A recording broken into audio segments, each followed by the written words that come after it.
Man, oh man, oh man, I had some fun making this one right here, man. I'm presenting to y'all my next 2024 7-round Washington Commanders mock draft. Let's talk about it, man. We're going quarterback in the first round, but you may be surprised about who that quarterback is. Also, a lot of people's questions are, if we get a quarterback in the first round, how are we going to build around that guy? Because, you know, the argument for Sam Howell in his favor is that if you don't take quarterback in the first round, you can use that pick to get an elite tackle or Brock Bowers, maybe Marvin Harrison Jr. if we have a high enough pick, or if he slides that far, whatever. But I'm telling you, we can take a quarterback in the first round. Even though I am a Sam Howell guy, we're going to talk about that soon. Even though I am a Sam Howell guy, we can go quarterback in the first round and still put together a great offense around him. We're going to get him an elite blocker. We're going to get him some elite targets. We're going to get him a potential great dual threat tight end. Everything. Even a running back that pass blocks very well.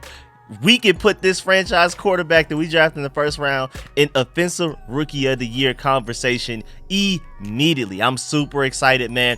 But the problem is we have so many needs, so few picks. So I'm also going to talk about free agency a little bit in this mock draft as well. I'm going to be like, well, if we're going to wait this long to address this position, I'm assuming that even before this draft happened, we went and signed a guy at that position in free agency and went and got one of those top guys, paid him top dollar, all of that type of stuff. So that's going to be included in the logic for a lot of this, because it's not just the draft.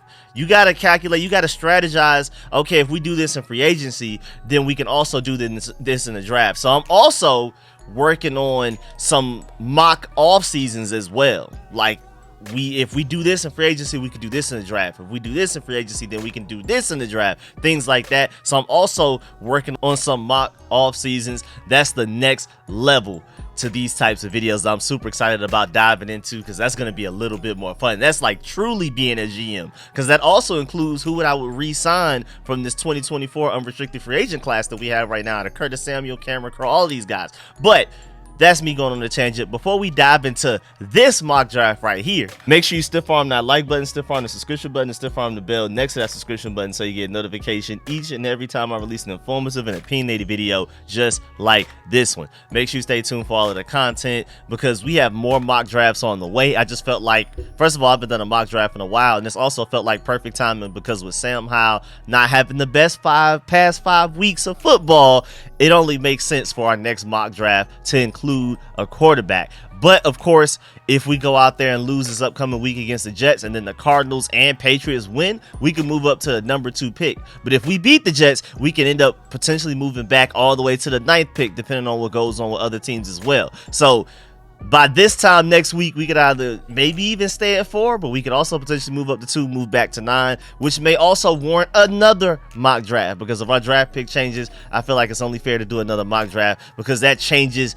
everything. That completely changes the caliber of player that we even have within our reach, for better or for worse. So make sure you stay tuned for that. And I have so much other content coming out. Again, I'm doing like a full deep dive research type of video on the best GM candidates. I don't want to just list a few names. I want to also dive into where they've been, how good they've been, how they impacted their teams for better or for worse in certain ways. What are their responsibilities? Not all GM candidates have done the same thing. Some people have been president of player personnel. Some guys have been assistant GMs. Some of these guys have played different roles, all fighting for the same potential title for the Commanders and role here. So I want to dive into why different guys are the best guy for at what they do, and then also put together like my top 5 favorite candidates out of the list of probably like 20 guys I'm gonna have in the video. So make sure you stay tuned for all of that type of content. But before we dive into all of that, and before we get ahead of ourselves and get into all of that fun stuff, we're focused on the mock draft today. Let's go ahead and get to it. Let's get it. He's our quarterback for the 5-10 years, and I truly believe that.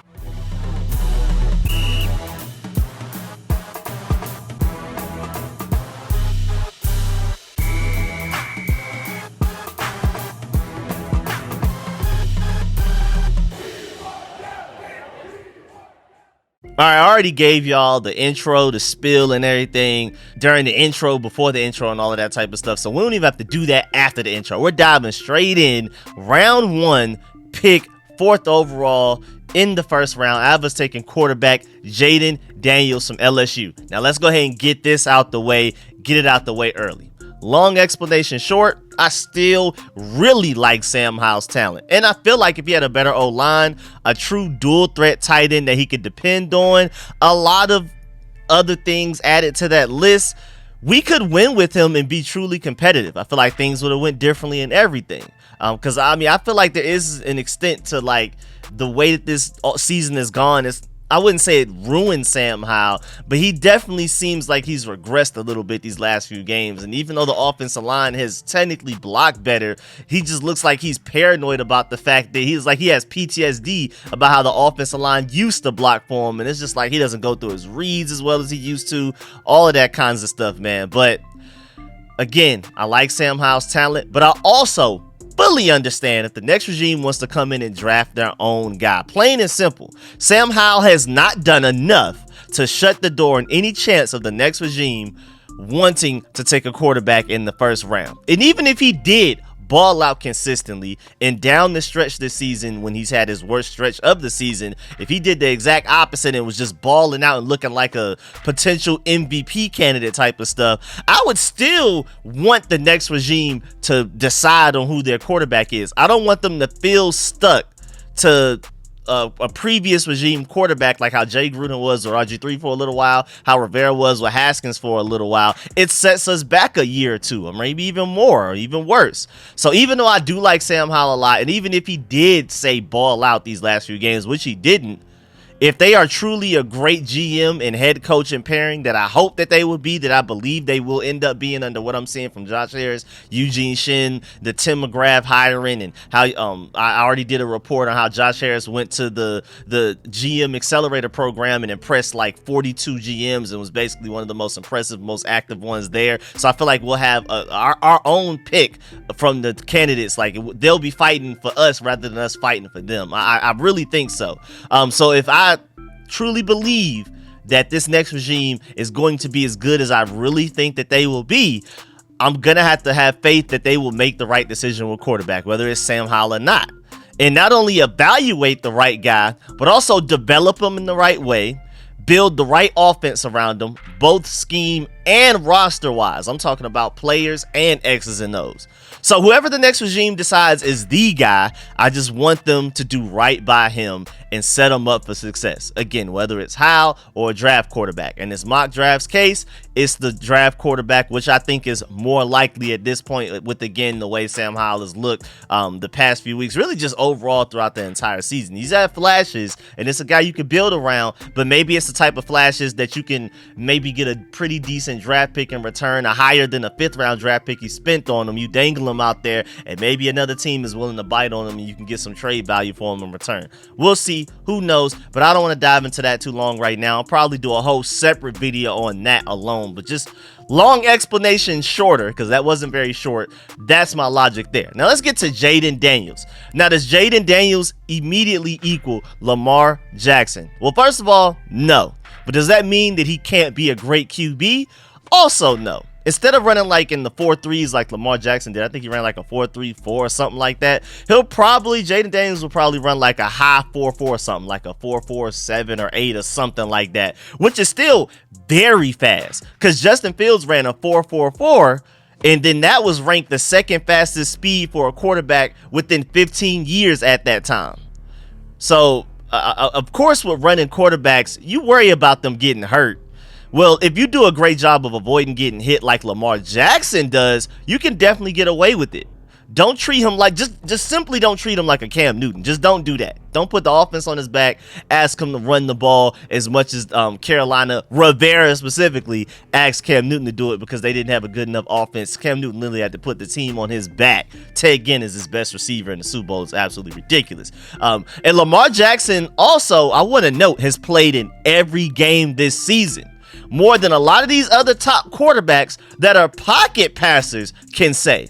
A lot of these pocket passes are dropping like flies out here, man. It's not looking good for him. So this whole, mobile quarterbacks are more likely to get hurt, that is not holding true this season at all. It's looking ugly no matter who you are. And it's crazy too, because the rules have literally been set up by the NFL to protect the quarterback more, and yet they're getting hurt more than they've ever been before, it feels like.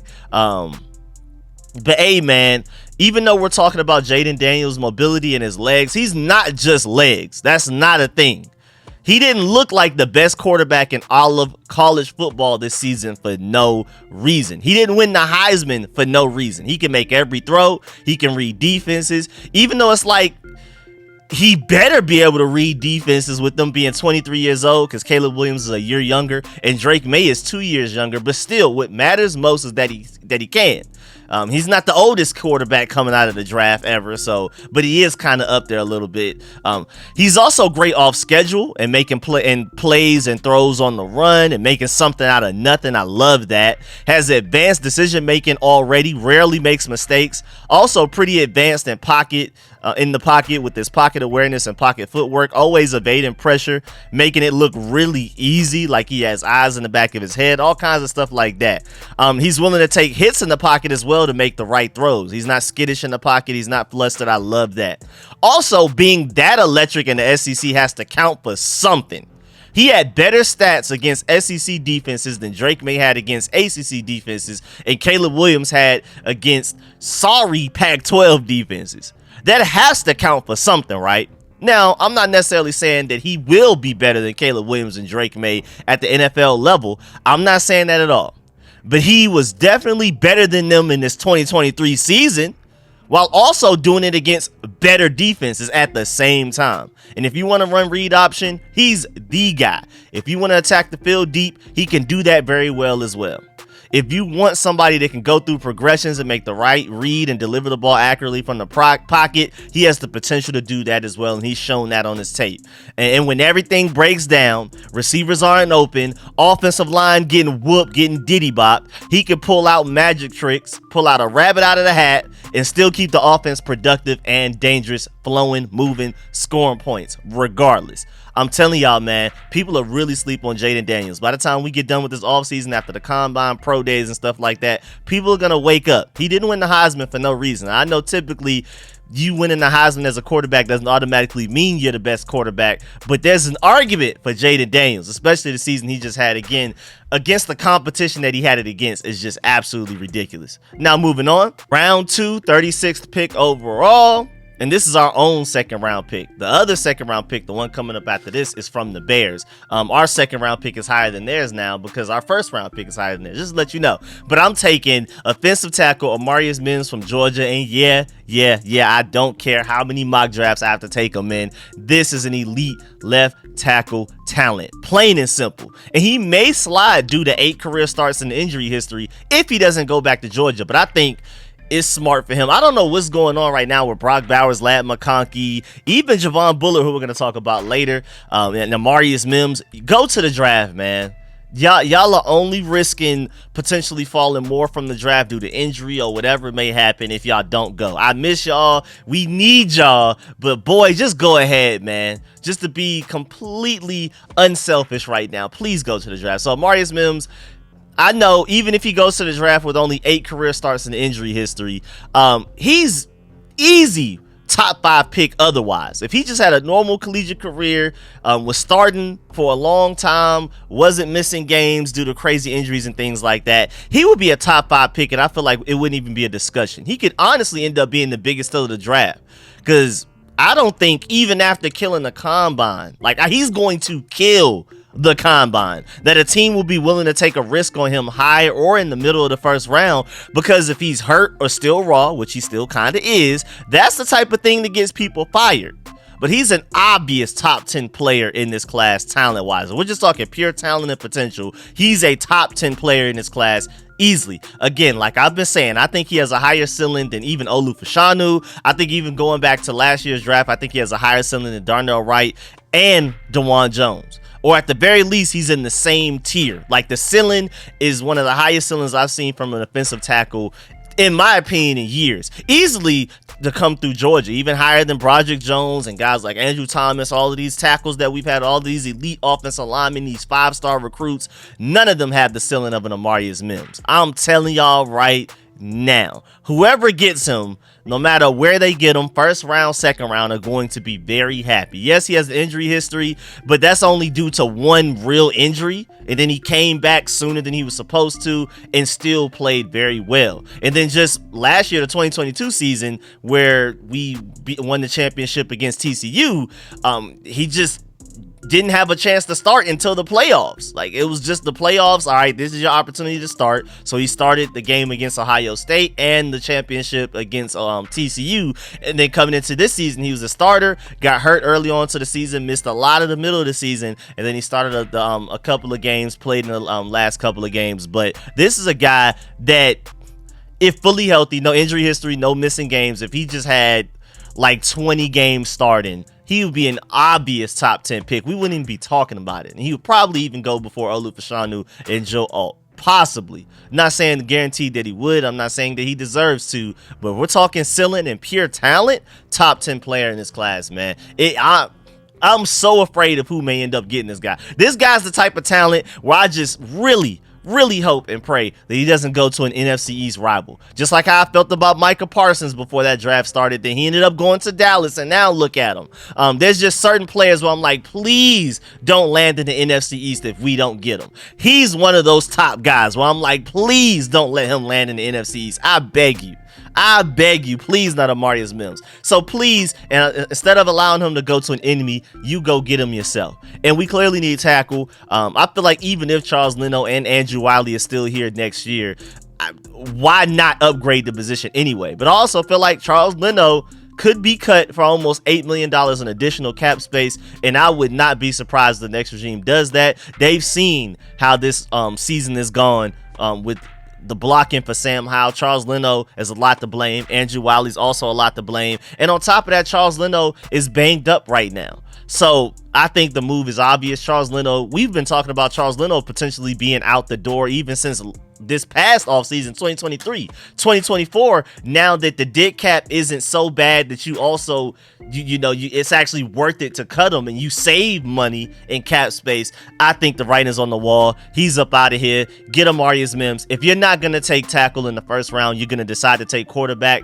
I would honestly trade up for Amarius Mims. But hey, somehow in my mock draft simulator, Amarius Mims was somehow there 36th overall. I have absolutely no idea how. I'm telling you now, he will not be there when we get to the draft process. But again, like I already said, I don't think he's going to get taken first or the middle of the first round, because with his injury history and how raw he still relatively is in certain areas, that's the type of move that if he doesn't pan out for some ridiculous reason, that's the type of move that gets you fired. It really is. Now moving on, round 2, 41st overall pick. I have us taking wide receiver Keon Coleman, Michigan State, transfer to Florida State.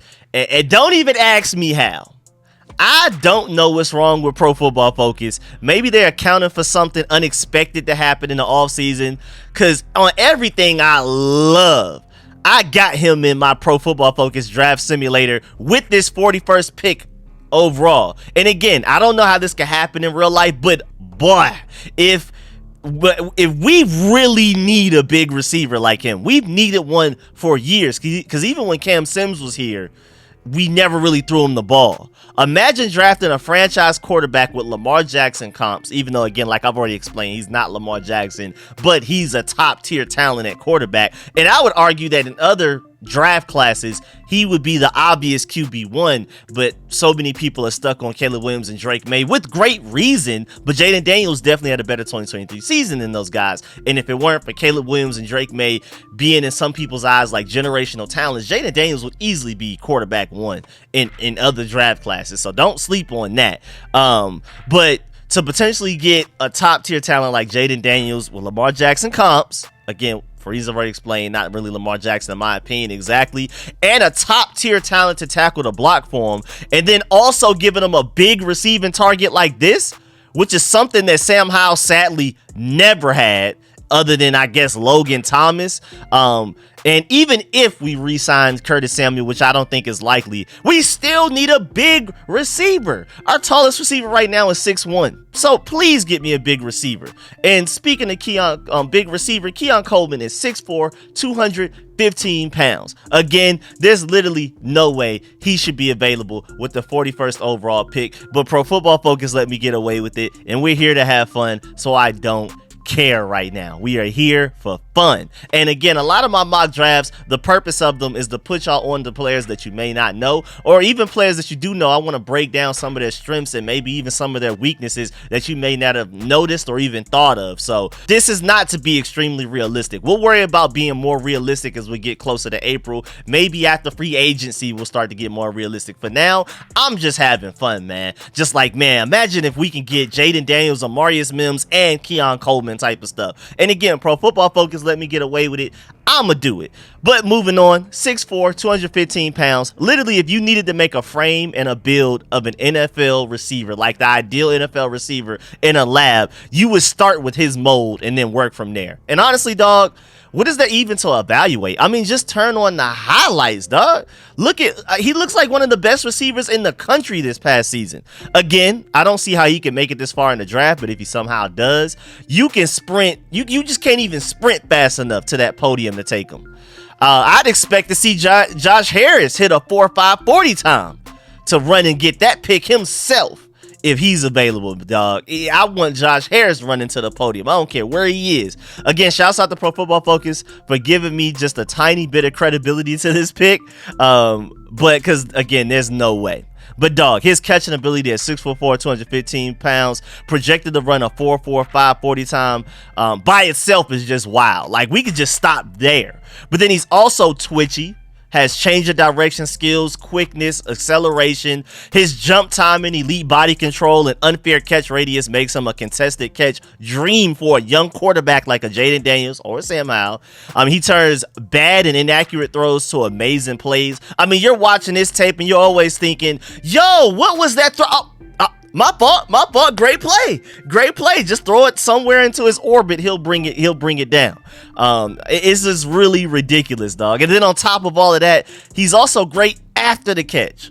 He catches everything thrown his way, and then after he does, he's always finding a way to get more yards, whether it's making guys miss that are even smaller than him or running people over that are also usually smaller than him. Another trait that's a young quarterback's best friend. It's any quarterback's best friend, honestly, but especially for a young quarterback to build his confidence with at the NFL level. I mean, you won the Heisman, Jaden Daniels, but you still haven't played in the NFL yet. Getting a receiver like Keon Coleman, I mean, it would just only boost his confidence, his consistency, and his ability to be successful. I mean, literally just throw it anywhere around him and he'll make a play. He's just one of those types of receivers. Again, should not be there 41st overall. Pro Football Focus must be trying to jinx him at something. I don't know what's going on. Now, round 3, 68th overall pick. I was taking safety Javon Bullard from UG. I can't believe I just messed up his name like that. That's my dog. Like, what did I feel like I failed as a Georgia Bulldog fan. Let's run that back. Round 3, 68th overall. Safety Javon Bullard from UGA. My fault, dog. Highly doubt he makes it this far in the 2024 draft. But if he declares for the draft, which he should, but I would love to get him back. Shouts out to Pro Football Focus for allowing me to get another steal with this pick. Again, Pro Football Focus allowed me to get him. I'm not making this stuff up. He was there, 68th overall. I'm telling you right now, he will not be there 68th overall once the draft actually hits in April. I'll worry about being more realistic once we get closer to the draft, especially after pro days, after the combine. But until then, I'm having fun. I don't care what y'all say. That's why we're here, to have fun. But if he were to slide out of the first round, it's probably because of him being undersized at 5'11", 195 pounds. But it's never mattered. And if you ask anybody that plays at Georgia, that's a Georgia fan, Georgia coach, he's one of the people that hits the hardest on our team. Look at his highlights. It's never bothered him. He's not hurt. He's not the type of guy that gets banged up, and he plays in the SEC is one of the biggest hitters in the SEC. That alone is ridiculous. I'm not worried about his size at all. I know Emmanuel Forbes came in and people were saying that about him. No, Javon Bullard really hits people.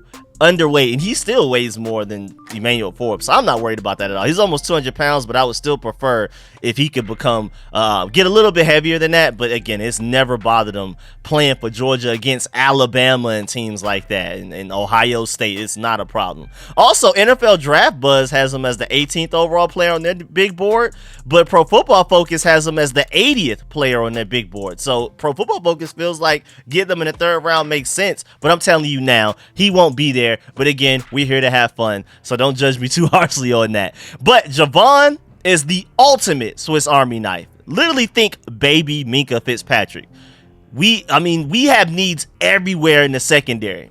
Who knows if we bring back Kendall Fuller or Cam Curl? And even if we do, which I doubt happens, especially bringing back both of them, I highly doubt we bring back both. But even if we did, with the way that our secondary looks right now, with Cameron Curl and Kendall Fuller in it, we still need corners and safeties. And this guy can play wherever you have the weakness. He literally went from being one of the starting corners on Georgia to being one of our full-time safeties, just literally because Georgia didn't have another safety we can trust next to Malachi Starks. Javon Bullitt is still a great corner. You can play him outside it, man. You can play him inside in the slot, but he's been playing safety right now because we just had a hole at safety. He stepped up big time to fill that, and I'm so grateful for that, man. And on top of being versatile, I just love the fact that he just not only accepted the challenge, but he killed it. Like, I know you're a corner, and we didn't bring you here to play safety, but dog, we just really need somebody to play safety, and we feel like you can be that guy that can do it.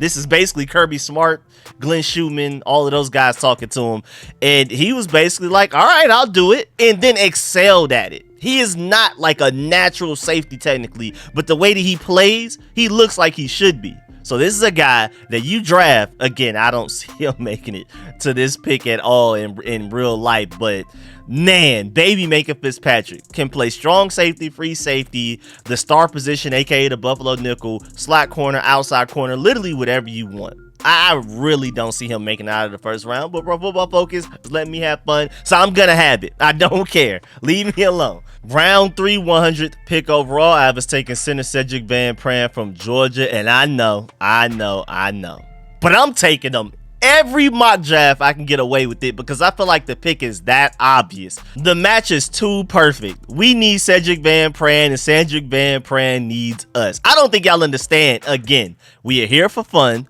And if Pro Football Focus let me get away with it, we're going to keep getting away with it because they have him for some reason as the 111th overall player on their big board, while most other draft websites have him in somewhere in the range of the 30s and 60s, and I think somebody even had him like top 20. But this guy, again, I'm taking him every mock draft that it makes sense. I know I'm trying to have fun. I know the point of doing several mock drafts is to take different players to kind of experiment and see what if this, what if that, what if we do that. But Cedric Van Pran is such an obvious pick at center that if I can still find a way to take him, even after taking great playmakers at tackle, safety, wide receiver, and quarterback, game changers at those positions, and he's still there somehow later on, I'm taking him. I don't care. Shouts out to Pro Football Focus for, again, letting me get away with it. But one of the top leaders of the 2023 UGA team, dog, arguably the leader until Carson Beck like fully stepped up into that role. And we not about to act like center isn't a big need for us. Nick Gates' experiment failed. Tyler Larson is straight cool, but a backup for a reason. And Ricky Strongberg, I mean, I like his talent, but I'm not depending on him to protect my franchise quarterback no matter who it is. We draft Drayden Daniels, and you're going to leave him in the hands of a Ricky Strongberg? I mean, he looked pretty decent before he got hurt, but I mean, then he got hurt on top of like, I don't trust him just yet to completely protect my franchise quarterback is Drayden Daniels, who I just took. He's on IR right now. Is he even going to be fully healthy to go week 1? And even if he is, again, I question the talent because I feel like he was a reach in the 3rd round. I like his talent, but I still feel like 3rd round was a reach for him. Whereas 3rd round for Cedric Van Pran is a steal. There's a difference, dog. Cedric Van Pran, if he would have came out last year, would have gone in the draft before Ricky Strongberg. And then he came back for another year. So I don't want to hear we shouldn't take Cedric Van Pran because we have Ricky Strongberg. Again, I'm one of the people that's defending Ricky Strongberg, but you can't compare the two, dog. Give me Cedric Van Pran any day of the week, especially if he for some reason makes it that far into the draft, but I doubt it. He's probably going first round as well. Round 4, 104th overall, Evans taking Cade Stover from Ohio State, the tight end. I'm pretty sure a lot of y'all know him, especially if you watch a lot of Ohio State stuff. I feel like he was pretty underutilized, though. I'm not going to lie. And first of all, let's start with this. If we don't go tight end within the first 2 rounds of this draft, and we probably won't because of positional value and bigger needs and blah, blah, blah. Even though Eugene Shin does love tight ends. I've already done a whole breakdown on him and why he values tight ends so much. So then I'm going to assume that we took a tight end in free agency, like one of the top guys, like a Dalton Schultz or a Noah Fant before the draft even happens. Because first of all, Logan Thomas is only getting older. He's also due for a fumble after a certain amount of catches. And for you to be the safety blanket and to be a guy that gets a lot of catches, for you to basically be like a ticking time bomb on a fumble, we can't have that. Also, the Commanders can save almost $7 million worth of cap space if you cut them. That sounds like a move the regime would prefer to make.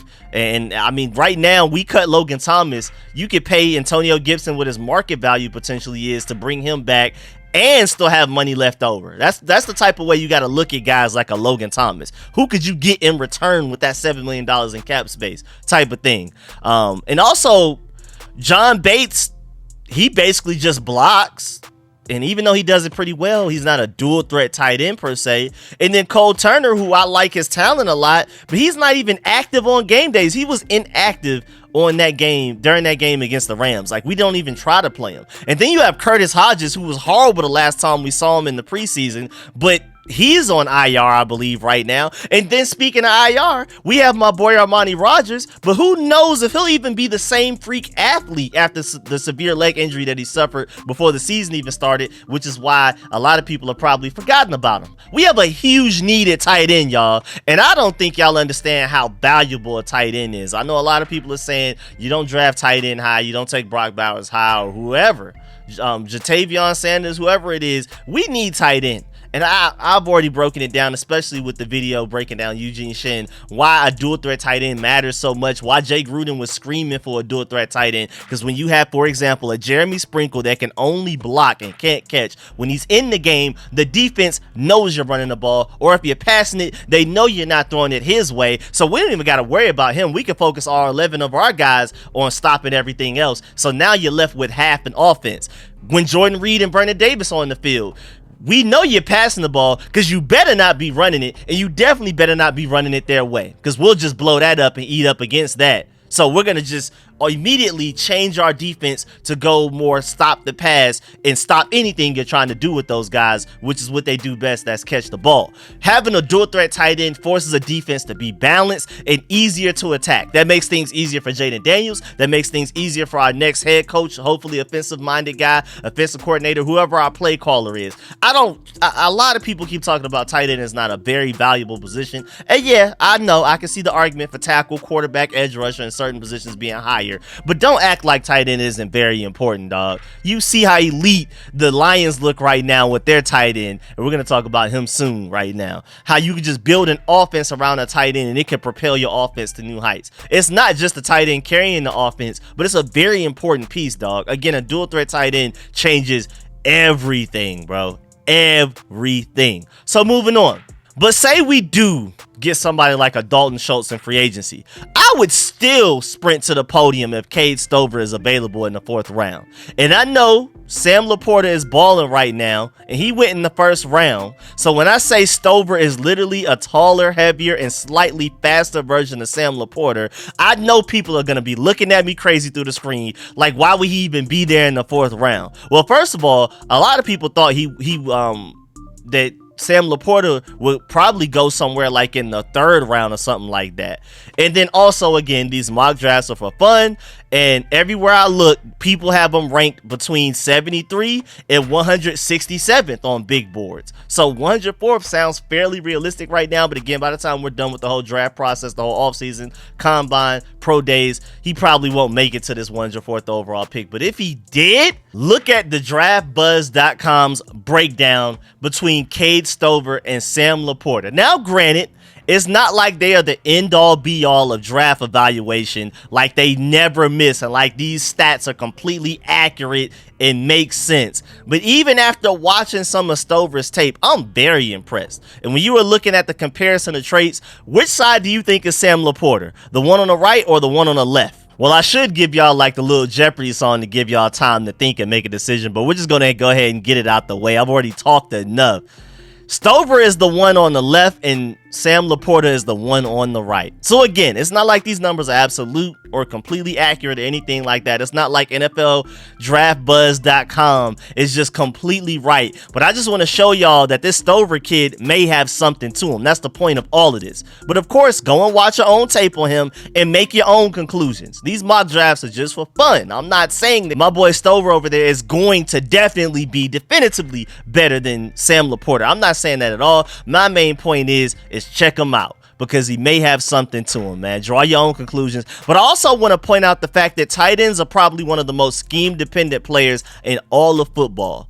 Only a couple of tight ends actually get open on their own and make plays in the passing game on their own. Even as great as George Kittle is, he's schemed open by Kyle Shanahan. There's only one Travis Kelce. Well, technically, there'll be two after Brock Bowers is drafted. But still, my primary point is that tight ends, even a lot of the great tight ends and top-end tight ends in the NFL are so productive because their offense that they're in, the offensive coordinator, all of that type of stuff, so many other players around them to take attention away from them. So I'm saying that we could get Stover and literally make him the next Sam Laporta if we really wanted to. I feel like he has the talent there. Kyle Pitts is one of the freakiest tight ends ever born, but look at him compared to Mark Andrews that ran a 4.67 40 time and had a 31-inch vertical. Look at Darren Waller on the Giants right now. Freak athlete. What's happening with them? Or even better, speaking of the Giants, let's do this. Look at Evan Ingram on the Giants versus how he looks now on the Jaguars. The same guy. I mean, man, TJ Hawkinson ran a 4.7 40-yard time. Greg Olsen used to run a 4.73. Looked even slower than that on the field, honestly. Gronkowski ran a 4.68. I'm not saying Stover is destined to be better than any of those guys or even as good as those guys. My main point is, with him being projected to run a 4.55 at 6'4", 251 pounds, we can work with that, dog. It's about the offense and the scheme above all else. I love Sam Laporta, but it's more Ben Johnson than anything else in my personal opinion. Put Sam Laporta on this current Commanders offense and see how he would have done this season. See how he looks. Exactly. My point exactly. Let's go get our Sam Laporta is my point. Cade Stover can be that guy. And for reasons I've already stated, I think it's actually possible if we're able to get our hands on a guy like that. Say we hire Ben Johnson as a head coach. He's going to do just the same exact thing he did with Sam Laporta. I have full confidence in that. But of course, the point is you got to get Ben Johnson first. And is that very likely? No, but I'm not saying it's impossible, and he's definitely my number one head coaching candidate right now. But I'm going to do, again, just like the GM search, I'm doing my deep search on head coaching candidates, and maybe somebody will replace Ben Johnson as my number one. But no matter what, I'm going to want Ben Johnson very badly as our next head coach. But we'll see how that goes. And you can't tell me that Ben Johnson, if we were to pick him as head coach when the draft comes around, he's not looking for his next Sam Laporta. You can't tell me. And Cade Stover has a good chance of being that. That's all I'm saying. But again, watch the tape yourself. I'm not saying any of these things like it's absolute. Like I'm just 100% right. We have a lot more tape to watch. I'm early in the draft process, but from what I've seen so far, I think Cade Stover has the potential. So don't yell at me. Don't yell at me, man. Round 5, pick 138th overall. Levis taking linebacker Junior Colson from Michigan. And believe me when I say, I do really like Colson's talent. But the linebacker position probably needs to be addressed in free agency if we're waiting until the 5th round to take one, period. If we wait till the 5th round to take a linebacker, that means we definitely went and got us somebody in free agency. Jamin Davis is on IR, and then Khalid Hudson has looked really good so far in a bigger role. But are you even going to re-sign him? Or even re-sign Cody Barton? Or even a David Mayo who's an unrestricted free agent? I don't even want David Mayo back, but I don't think y'all understand with Jamin Davis currently on IR, and we'll see what's going on with him as far as being healthy, and does he have to worry about going to jail and all of that type of stuff? Let's forget about having a good linebacker group. How about having a linebacker group at all? Jamin Davis hurt, worried about jail, and then Khalid Hudson, Cody Barton, and David Mayo are all unrestricted free agents, and there's a chance out there, there's a scenario out there where we don't bring back either of those 3 guys, which literally leaves us with no linebackers right now. That's ridiculous. So we're going linebacker in free agency regardless. Even if we bring back 1 or 2 of those guys, we're going linebacker in free agency, and probably also earlier in the draft than some people think. But at the very least, at some point in the draft, we should not just completely ignore linebacker. At least bring in a guy with a ceiling like this. And either way, we have a need for a big and strong run-stopping Mike linebacker that also isn't a complete liability in coverage like a David Mayo. Colson is 6'3", 247 pounds, and is projected to run a 40 time in the 4.5s, man. That's what we need. And also shows good instincts in coverage, especially in zone coverage. And we really need a guy that can get off blocks and make tackles before the ball carrier is 5 yards past the line of scrimmage, like a lot of our guys have been doing. Cody Barton, everybody, even David Mayo, who's known for his run stopping. Jamin Davis, even though, you know, he flashed at times this season, why are our linebackers consistently making tackles on running backs 5 yards down the field or worse? Why? That doesn't even count. I hate the fact that when we look at stats and all you see is, oh, Jamin Davis led our team in tackles today, or Cody Barton led our team in tackles, but all of the tackles happen, well, the majority of them happen 5 yards down the line of scrimmage. That's not a good lead our team in tackles. That's not a very efficient, effective, impactful lead our team in tackles. They just happen to lead our team in tackles. So I want a guy that makes plays in the backfield, and this guy does that. My boy Junior Colson from Michigan consistently makes plays in the backfield all over his tape. He also shows flashes of strength, of course, with his build, and a punch to get off blocks. Right now, Cody Barton be getting escorted to the locker room by centers and guards and things like that, or a pull-in tackle, whoever, you know what I'm saying? So I would love a guy that doesn't get escorted to the locker room as if he's going to go get checked up on for a scan or something. Like, it's bad. Like, he's yeah, man, Jamin Davis has his moments where he's getting escorted to the locker room by an offensive lineman as well, taken completely out of the play. Can we please finally address the Mike linebacker position with a guy that's big and strong enough to handle blocks from interior offensive linemen? Please. Round 6, 180th overall, Evans taking edge rusher Xavier Thomas from Clemson. Now, one question that I feel like that not enough people are talking about is, are we going to switch back to a 3-4 defense with a new defensive coordinator? It's quite possible. I'm not saying it's automatic, but that's a thing. Like, we can end up switching back to a 3-4 defense, so that should affect our free agency, the way we build this team through the draft, everything. Who we re-sign? Do we even value a Casey Toohill or a James Smith-Williams as being 4-3 defensive ends when we may switch back to a 3-4 and we need more like Khalil Mack, Von Miller type of guy? Not the Chase Young, Montez Sweat, but more those 3-4 outside linebackers. Is that the thing we're looking for in this offseason free agency in the draft? So you never know, man. There's so many possibilities, because now we can consider drafting an outside linebacker, pure pass rusher, if that's what we want to do, rather than a defensive end. And we already ran a lot of 5 defensive linemen anyway, even running a 4-3. But a full-blown switch to 3-4 could have a big impact on who the next regime approaches building this team-wise in both free agency and the draft. Now, to be completely honest, I think we are pretty likely to get one of those top edge rushers in free agency before we even get to the draft. Like, I'm thinking it's quite likely we go do what we got to do to go get a Brian Burns and Josh Allen, because, boy, we need them. We have no starters on the edge right now. KJ Henry has shined, especially against the run, but who's going to get to the quarterback? Case Toohill and James Smith-Williams aren't even good pass rushers. They're decent, edge setters. But first of all, are we even going to re-sign them? And even if we do, I mean, they're not elite guys. But as of right now, we traded away Chase Young and Montez Sweat. Case Toohill, James Smith-Williams are both unrestricted free agents. FL Bada is on IR and an unrestricted free agent. We don't have any edge rushers. As soon as this 2023 season ends, KJ Henry and Andre Jones are basically our only edge rushers. And I guess you can include Joshua Pryor, I believe. That's it. We have a huge needed edge. It just doesn't necessarily feel like it because we're so distracted by quarterback, tackle, and all these other things. Edge rusher is a possibility in the first round type of stuff. Maybe not top 5, but like if we trade back or something. That's a very real possibility how big of a need it is. So I definitely think this next regime is not going to be stupid. They're going to be very aggressive as far as getting at least one great edge rusher in free agency. Maybe even bring in 1.5, 2 guys. But either way, My boy Xavier Thomas out of Clemson, top 5 player coming out of high school. Let's get this out the way. And flashed as a freshman, 5-star recruit, top 5 player, regardless of position. But he suffered a lot of injuries and setbacks, including a battle with COVID-19 and strep throat in 2020.